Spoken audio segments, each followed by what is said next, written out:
Hi friends, ఈరోజు సీమ పంది మాంసం కర్రీని ఏ విధంగా ప్రిపేర్ చేయాలో చూపిస్తాను. ఇది అందరికి నచ్చకపోవచ్చు, కానీ కొందరికి మాత్రం చాలా బాగా నచ్చుతుంది.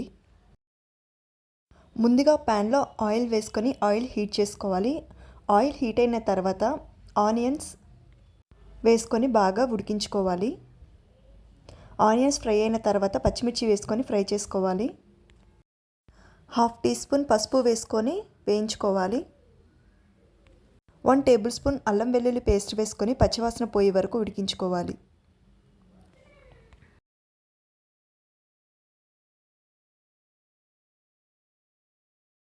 క్లీన్ చేసి పెట్టుకున్న సీమపంది మాంసాన్ని ఆనియన్స్లో యాడ్ చేసుకొని బాగా కలుపుకోవాలి.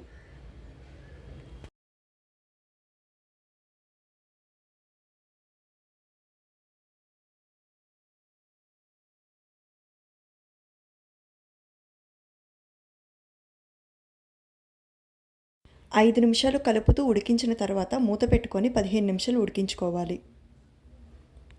1 టేబుల్ స్పూన్ ఉప్పు, దోసకాయ ముక్కలను వేసుకోవాలి.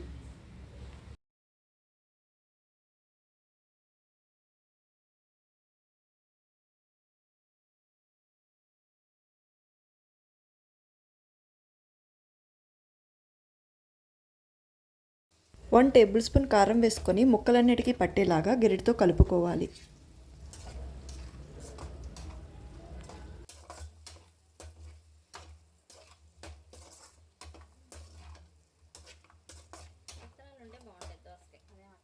ముక్కల్ని ఉడికించుకోవడానికి 1 గ్లాస్ వాటర్ని పోసుకోవాలి.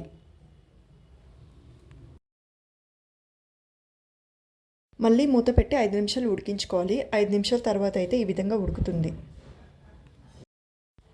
తర్వాత 1 టేబుల్ స్పూన్ గరం మసాలా, కొత్తిమీరని యాడ్ చేసుకుంటే మనకు కావాల్సిన సీమపంది మాంసం అయితే రెడీ అయిపోతుంది. ఈ వీడియో మీకు నచ్చినట్లయితే వీడియోని లైక్ చేసి ఛానల్ని సబ్స్క్రైబ్ చేయండి. Thank you.